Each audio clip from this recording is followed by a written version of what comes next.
Bonjour, good morning, and merci beaucoup, John.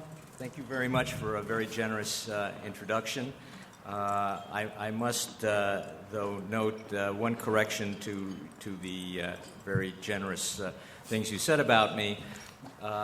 You left out the most important publication that probably was because it was issued after I sent in the materials for this conference, but it's called Understanding the Trans-Pacific Partnership. So you can go and have a coffee now, because if you want to understand what's going on in the Trans-Pacific Partnership, you can read the book and you don't have to listen to what I have to say this morning. Hopefully I'll be able to save you the expense, though, of the publications by offering a few thoughts to kick off this morning, this day's discussions. I first want to thank all of the organizers and the organizing and the organizations that have put this conference together. It's a very impressive group, and one of the attractions of coming up here, despite the cold, was actually to learn from all of you, because I'm not an expert on agriculture, though I'm a great consumer and sometimes to excess. So thank you for the opportunity to be with you in this conference. I started working on trade and U.S.-Canadian economic relations more than 35 years ago. Then, as now, Canada depended importantly on trade with the United States. Other global traders were less of a concern, except, of course, those Europeans with their pervasive farm subsidies and variable levies. But now, with globalization and the rapid growth of emerging economies in Asia and elsewhere, developments in overseas markets need to be addressed both to benchmark new competition and to take advantage of new opportunities for trade and investment.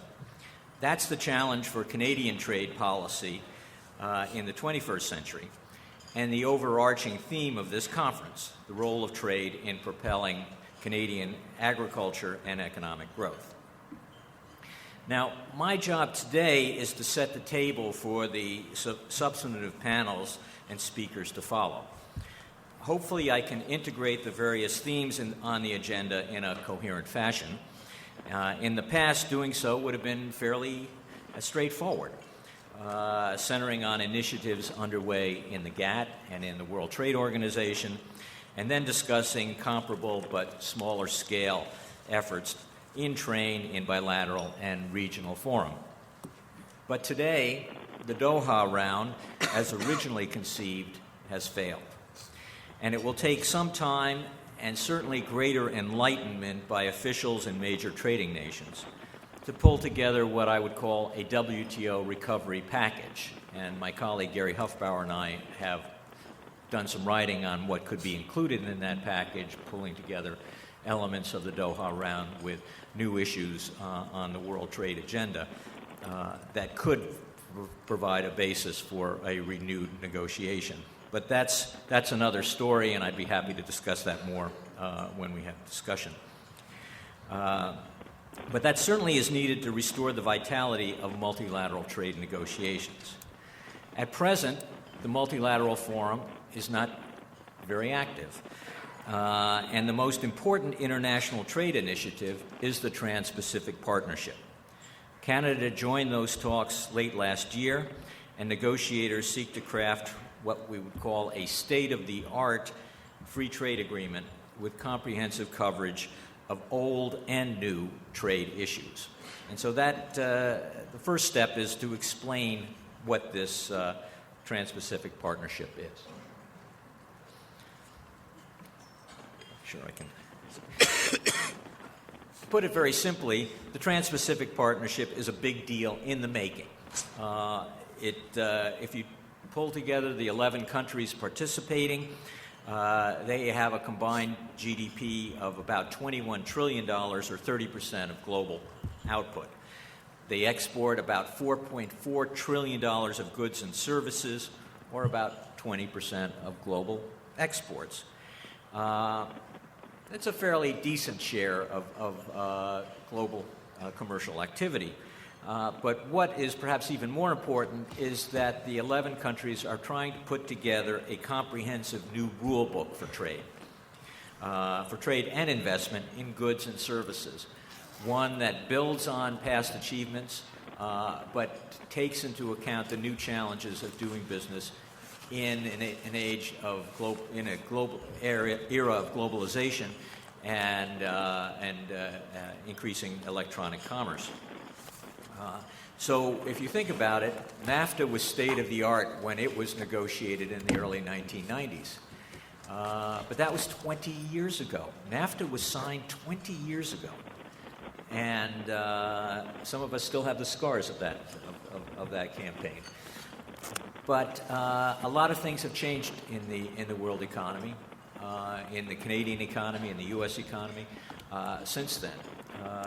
Not everybody was carrying cell phones in those days, and there was a lot of countries that weren't active players in the international trading system that are very active and very big and important markets today. Those things all have to be accounted for in the trading system, new technologies incorporated, and that's the big challenge. Can there be a comprehensive new rule book developed? The Doha round wasn't going to do this, and indeed made even very scarce progress in the area of services.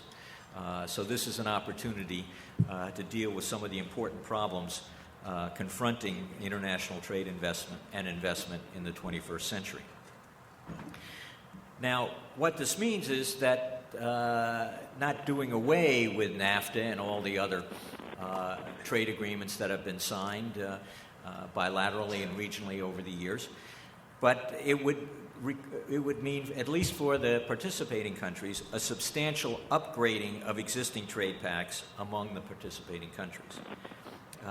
It also can mean it can also be an important stepping stone to broader Asia-Pacific and multilateral trade accords, including the proposed free trade area of the Asia-Pacific that has been discussed for about 6 or 7 years now in the APEC, Asia-Pacific Economic Cooperation Forum. But I'll get back to this towards the end of my talk. Now, to understand the TPP, you need to know the players. And so instead of giving you a biography of 11 countries, I figured one little table could perhaps tell the big story. Well, if you look at this, and I'm not sure I can point properly, in the first column on GDP, well, you see it's mostly the United States. And the U.S. accounts for about 75% of the combined GDP. That's one element, but it is not the dominating element, because the idea is, of course, to establish this new rule book that would then be transported to broader regional and multilateral forum. Another interesting number is this one. 89 million people in Vietnam that are at the lowest level of economic development. And that means that while the TPP 11 countries are all like-minded in their desire to create a state-of-the-art, comprehensive, call it whatever you want, trade agreement, they're like-minded, but they're not alike. And they have different priorities in terms of what is important and needs to be put at the top of the queue of importance in this new trade agreement. And certainly including countries of different stages of development means that there will have to be some accommodation of the development process in the trading rules. Not necessarily exemptions, but possibly longer staging. But it also means that those countries, if they're going to accept comprehensive rulemaking, are going to have to commit, at least over a 5, 10, or even 15-year period, to a substantial reform in the way policy is conducted and competition is permitted in their own markets. And this means that farmers can plan their trade and investment strategies over the medium and long term, as well as over the next crop cycle. and there would be some discipline and incentives for countries to continue to maintain a reform process over a decade or more. Now, note that this is already a big group, accounting for a large combined GDP, but the group will have an even bigger economic footprint and becomes even more diverse if Korea and Japan join in 2013. Then a big deal in the making becomes a really big deal in the making. And I'll talk about the implications of that and the prospects for that in a moment. Now, what is the current status of the TPP negotiations?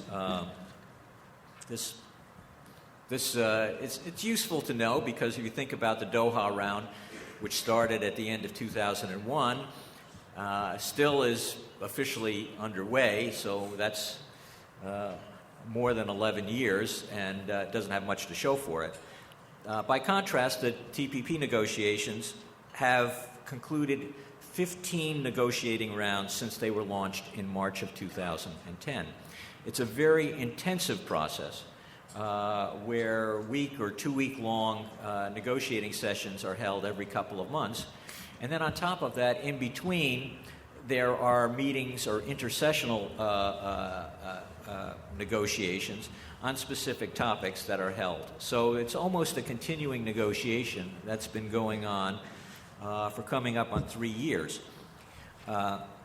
They've done a lot of work on a lot of issues. There are 29 chapters in the TPP, so it is a big, comprehensive trade deal.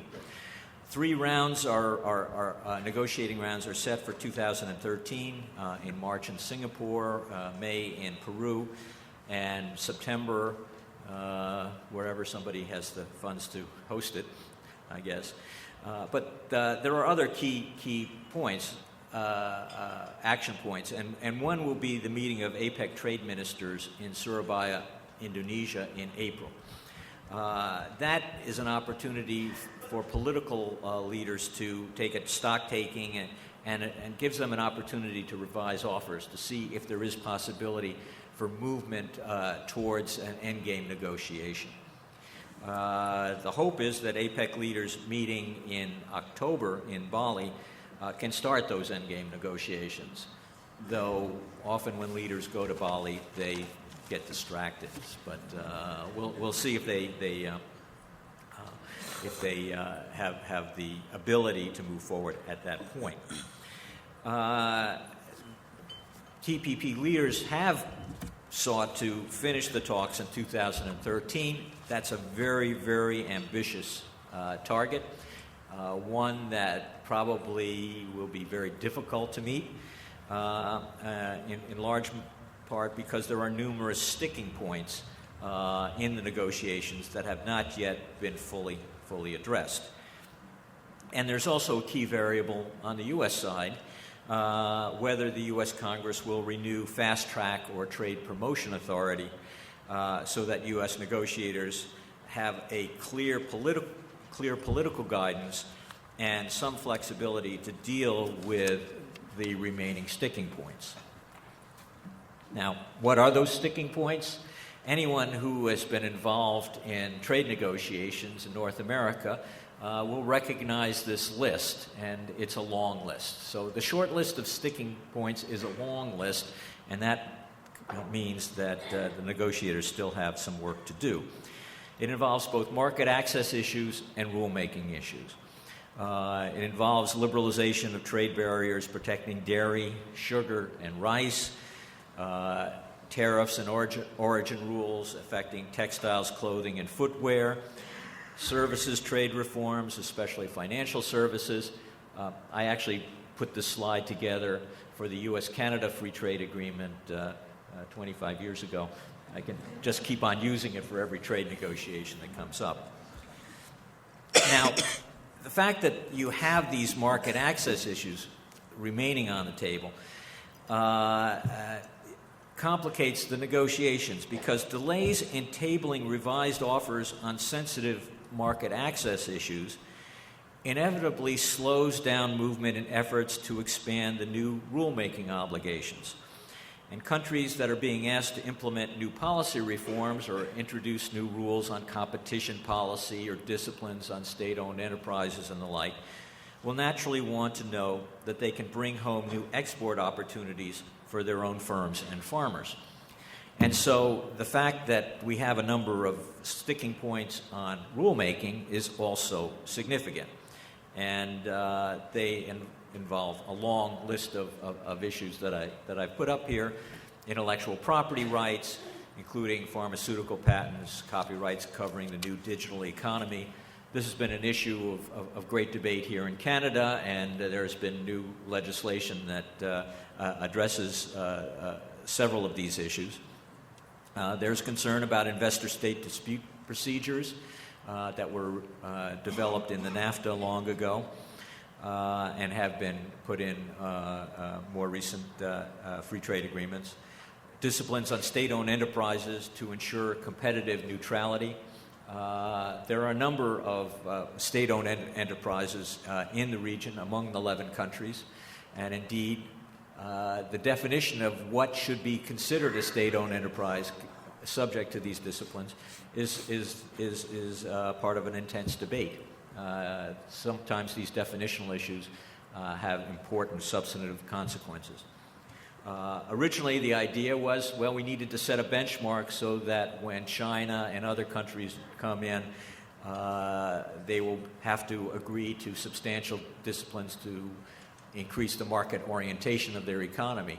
But we found in many market-oriented economies, there are also these types of institutions that play a dominant role in the marketplace. And so this is becoming a sensitive but very important part of the negotiation. As well, there are rules and enforcement on environmental policies, including conservation and climate change, issues that have been off the international trade agenda in Geneva, rules and enforcement of labor standards and practices, including linkage to commitments and conventions under the International Labor Organization, and disciplines on the use of capital controls that have been the subject of very useful research and commentary by the International Monetary Fund over the past few months.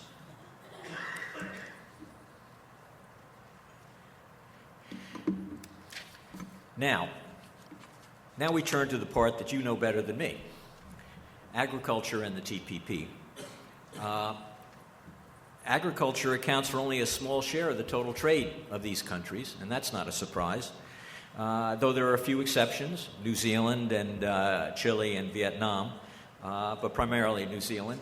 But when you think about it, that's a small country, and New Zealand's total agricultural exports in dollar terms is rather inconsequential in the grand scheme of things, but very important for New Zealand. About 30% of world farm exports in value terms and almost half of global exports of dairy products are covered by the TPP 11 countries. These countries are well positioned to serve growing demand for meat and dairy products in the Asia-Pacific region. And indeed, the United States has already substantially increased its dairy exports over the past decade in processed dairy products. Growth in demand for dairy products cannot be met by New Zealand, so there's a great opportunity for U.S. and Canadian farmers to increase exports, but that requires a change in current policies. And of course, that has been the subject of intense debate in both countries, as well as in Mexico, for many years. Reform and restructuring of foreign policies will be a pivotal component of the final TPP package, with some countries in Asia seeking broader access to the North American markets, but that doesn't necessarily mean total liberalization of those markets, but some reform. In a sense, it tracks very closely the debate being held up here on what to do with supply management and has been equally successful in finding a common ground at the TPP negotiating table.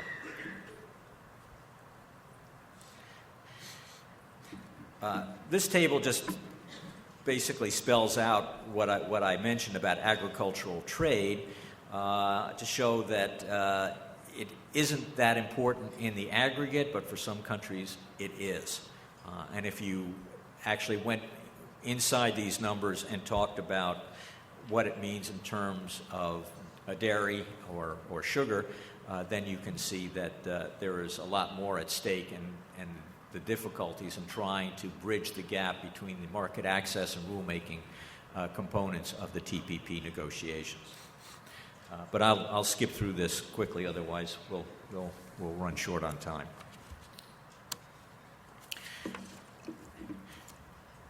What's being discussed on agriculture is, I think, typical of what you see in other trade negotiations. What is perhaps more unique is that the negotiators are seeking comprehensive coverage of agricultural products and policies, including sanitary and phytosanitary measures and other non-tariff measures. And the idea is to provide liberalization of substantially all border measures and try to take the more sensitive products and make them subject to longer phase-outs or partial liberalization via expanded TRQs. There are a limited number of product exceptions, and perhaps, if I were to guess, the only product that will be subject to total exemption would be rice. There is, as in most trade negotiations, a white goods problem, and particularly in dairy, where demands for increased market access challenge North American policies. Sugar, where Australia, which got shut out of increased market access in the U.S.-Australia Free Trade Agreement, seeks restitution in the TPP, but the United States and Mexican negotiators are reluctant to do that. And rice, which pits the export interests of the U.S. and Australia and others versus the import protection and food security concerns prevalent throughout Asia.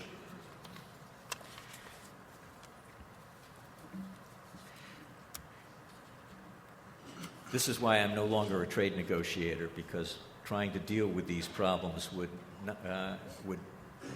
make me pull out the remaining hair that I have. So I'll leave that to younger and brighter people to try to figure out how to deal with those problems. Now, there's another aspect of current events that is going to have an impact on the TPP negotiations, and that is the craziness that is summarized as Fiscal Cliff legislation in the United States. And whether the political debate on deficits in the United States will affect U.S. foreign policy and U.S. positions in the TPP negotiations. Essentially, there is no U.S. Farm Bill, and the Fiscal Cliff legislation that was passed very recently provides a short-term extension of key parts of the 2008 U.S. Farm Bill. I won't go into detail on this. David Orden can discuss in greater detail and with greater expertise what's happening with this legislation and U.S. foreign policies in the session later today. But suffice it to say that the main agricultural provisions of the legislation just passed essentially kicks the can down the road, extends programs through September 2013 for covered commodities and for peanuts, sugarcane, and sugar beets, and continues the current dairy price support program through the end of this year and extends biodiesel tax incentives as well. But there's great uncertainty over agricultural reforms going forward, and I suspect that U.S. officials will tread very lightly in TPP talks on dairy reforms and sugar quota increases in particular, while the new Congress works on a new farm bill in 2013. This may delay the process or make it difficult to make the new offers on market access that would allow both the market access and the rulemaking negotiations to move to the end game. Now, what does this mean for Canada? Not just the agriculture, but the entire TPP initiative. There was a great debate here before Canada decided to join the talks. Canada already has FTAs in place with the United States, Mexico, Chile, and Peru. The TPP will add more partners, but importantly, it not only will add more partners, but it will update and consolidate those existing pacts. And so you will have much richer trade relations with new countries and with your current partners. Again, the TPP, when you look at the trade coverage, it's quite comprehensive, but here again, it's mostly NAFTA. Both in overall trade and a similar story with agricultural trade. Most of Canada's trade with the TPP countries is with the NAFTA partners. But if the agreement is completed and is as comprehensive as being sought, then it should boost, it should propel numerous reforms in the member countries and help boost trade and investment and enhance competitiveness of Canadian firms and farmers in a way that makes it more likely that they can win new market share in key Asia-Pacific countries. So that's really part of the key. Can a deal be brought that allows countries, United States, Canada, and others, to reform existing policies in a way that hasn't been possible through unilateral or domestic legislation, and be able to get over that hump because there is the added benefit of increased trade and investment opportunities overseas. Now, perhaps the most important implication for Canada is that the TPP, and this is the last point here, that should really be the first point and in bold at the top of the page. The TPP achieves upgrading of NAFTA without renegotiating NAFTA. I recall being in this hotel 4 years ago, right after the 2008 U.S. election, when Barack Obama was elected for the first time, and people were wondering whether the campaign rhetoric, the harsh campaign rhetoric against NAFTA that Obama and Hillary Clinton had played ping pong with back and forth during that campaign, would lead to an unraveling of NAFTA. And I made a presentation, I'm not sure if it was in this room or across the hall, that there was time for a change. And NAFTA needed to be changed. And I said it didn't need to be renegotiated, it needed to be upgraded. And that was a theme that stuck in the Obama administration. They stopped talking about renegotiating NAFTA, and they looked for ways to start improving NAFTA, both working within the NAFTA mechanisms, the Commission for Environmental Cooperation, headquartered in Montreal, and in other ways to expand ties between our countries. And they've made some missteps, as my friends in Alberta will tell me from time to time, but this TPP is being seen at USTR and in the White House as a way of making substantial progress on the North American agenda as well as the Asia-Pacific agenda. So I would give great attention to this point.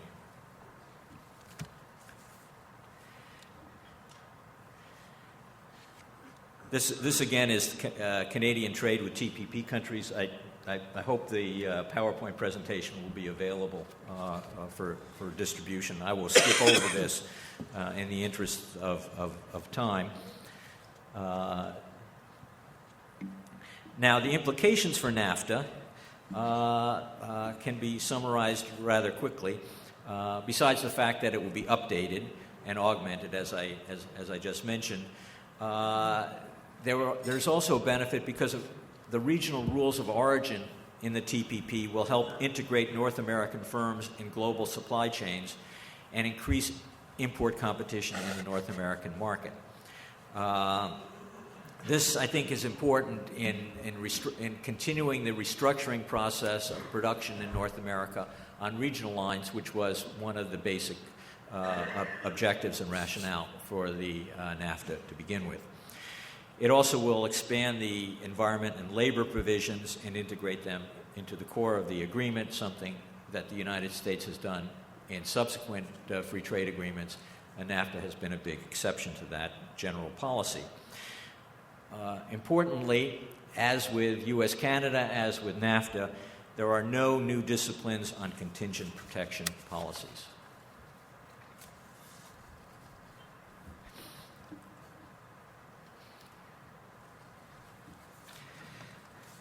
Now, will expanding membership help or hinder completing the TPP? If you're talking about Canada and Mexico, there was a great deal of concern that in the United States that we shouldn't allow new members. That let's finish the deal, and Canada and Mexico didn't come in first, so forget that.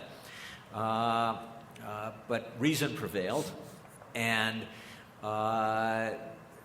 the addition of Canada and Mexico at the end of 2012 should not slow down the talks, but could complicate the end game trade-offs because you have two more participants that would support a go-slow approach to dairy reform, who would temper the scope of new rights and obligations on intellectual property rights, and which would favor a more consultative approach to environment and labor issues and enforcement, more in line with the views of the Asian participants in the TPP.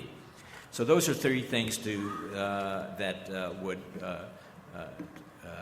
could be key aspects of endgame negotiations if they engage by the end of this year or early next year.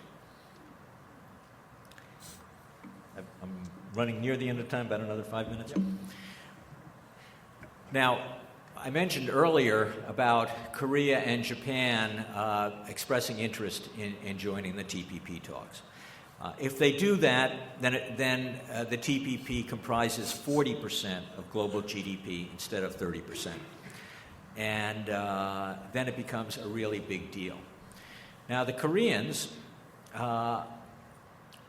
probably don't have to do a lot to join in terms of new changes in Korean policy because they're implementing major reforms of Korean policy as a result of comprehensive free trade agreements that they recently signed and implemented with the United States and the European Union.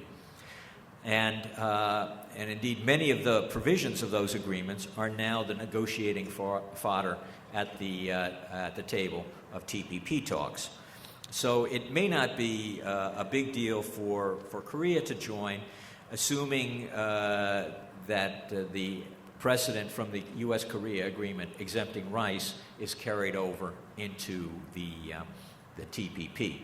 And indeed, that requirement probably holds as well for Japan. Whether Korea wants to take on the added responsibilities while it is starting new negotiations in a bilateral trade agreement with China is unclear, but they're doing their homework. They're working with TPP countries right now to understand what is involved and what they would be required to do. And so it's not inconceivable that a decision could come out of Seoul once the new president is inaugurated in late February, and she might make a decision on this in March or April. The new Japanese government is harder. What they will do is harder to predict.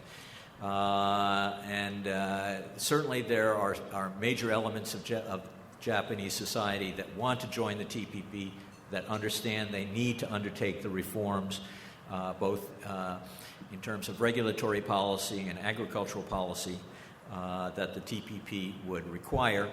But there is intense opposition from the Japanese agricultural cooperatives. The question will be, if Korea joins the TPP, can Japan afford not to? And in some ways, it's a little like the position Canada was in with the United States going forward in the Asia-Pacific. It was really something, given the implications for NAFTA and for U.S.-Canada relations, that this was something that was important for Canada to be a party to and contribute to as well. That'll be one of the interesting questions on the policy table over the next few months. Further down the road, whether TPP should include non-APEC countries is an open question. Colombia has expressed great interest in joining the TPP, so has Costa Rica, and indeed the Pacific Alliance countries that are integrating their own trade agreements in Latin America are interested in linking with the TPP countries. And this has important implications for Canada as well, which has important trade relations with all of those countries.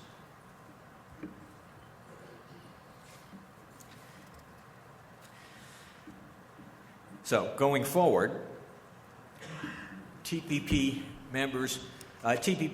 could see new members. TPP will have an accession clause, but it's less likely that big countries would be able to use it. Think of NAFTA. NAFTA has an accession clause, but it's never been implemented.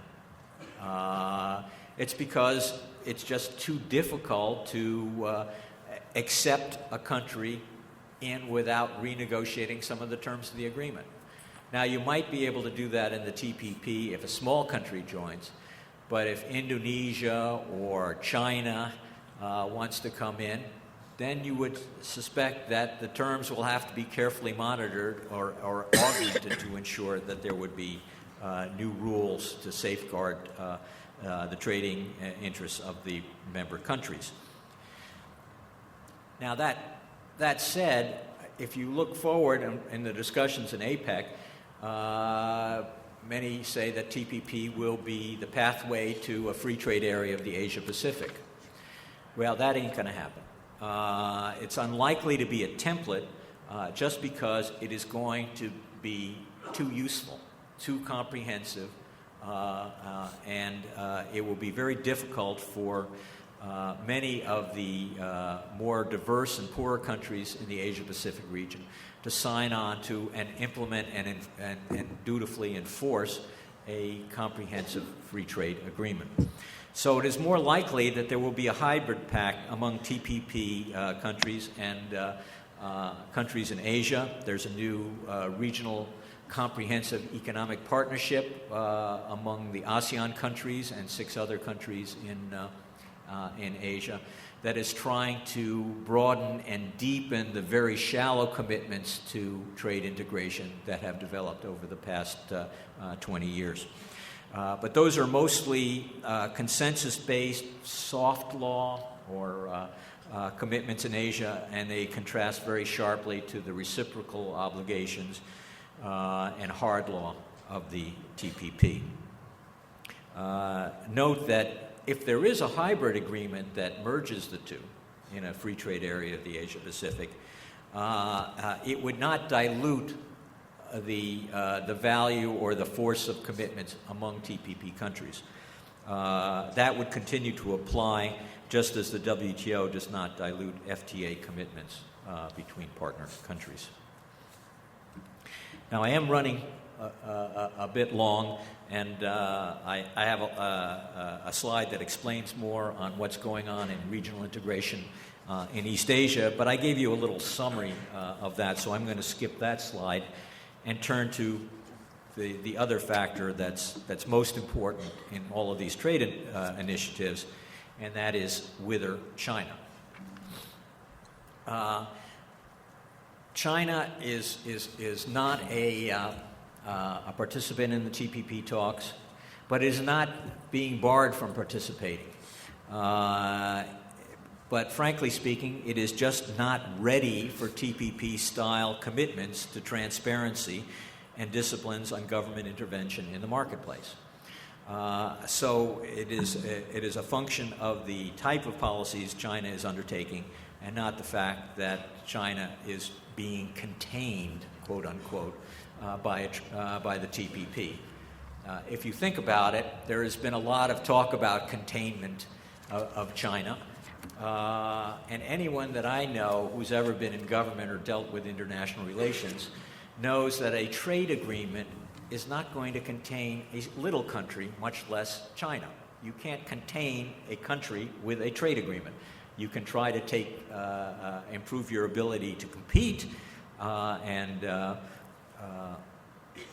indeed that's what the TPP countries are doing. They're trying to use a trade agreement to be able to better compete with China at home and abroad. That's a lot different than containing China, and indeed that is the focus of their efforts. All of the TPP countries want to expand their trade and investment relations with China. They don't want to limit them or contain them, but they want to do it on a more competitive footing.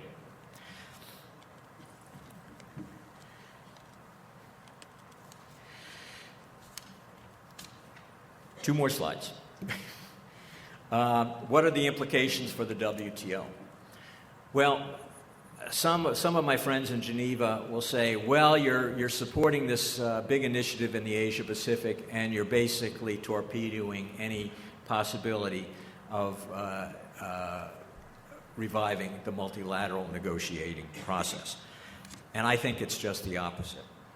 I think creating a template for trade rulemaking on 21st century issues is what the WTO needs. Instead of thinking about a bottom-up negotiation as has occurred in the previous multilateral rounds since the 1940s, one has to think about how do you multilateralize regionalism? How do you take these big initiatives? They're really super regional initiatives. It's not a bilateral US-Canada deal we're talking about. We're talking about a deal that will encompass 30 or 40% of global GDP, and a deal that could very well be emulated in a transatlantic free trade initiative, which is now being vetted. A deal that has similar characteristics to what Canada is negotiating with the European Union as well, and a deal that has similar characteristics to what is being negotiated between China and Korea. So the fact that you have all of these templates or standards being established that are very similar, based on almost the same language, makes it a lot easier to say, let's take these various initiatives, bring them back to Geneva, and try to harmonize them, and try to make them coherent and be able to extend them to the poorer countries of the world trading system that have been left out of these super regional initiatives. Many of the countries of Latin America, almost all of Africa, and some of Asia. There's this concept of multilateralizing regionalism has gone back almost a decade now. Richard Baldwin was writing about it in Geneva almost a decade ago. But it now, there are some seeds that could find some fertile soil in Geneva if you have people there who have the good sense to know that you have to water those seeds and invest in some fertilizer. So there is a possibility, and I could see the WTO as a forum for multilateralizing regionalism and reestablishing its preeminence in the world trading system as a negotiating forum in the second half of this decade. So in conclusion, you have a big deal in the making in the TPP. The goal of concluding the talks by the end of 2013 is very ambitious, but doable if officials remember that in trade negotiations, Good things come in big packages. You need to have a big package to make those trade-offs between the market access and the rule-making obligations. And so negotiators must winnow down that long list of sticking points and get the political okay to change existing policies. That creates the new opportunities when you change existing policies. And that means the United States will have to move forward with new fast track or trade promotion authority. I suspect that'll be on the legislative agenda in the second half of this year, but we can talk more about that if there's an interest. And finally, this is the road that can prove productive not only in the Asia-Pacific region, but for the multilateral trading system. Thank you very much.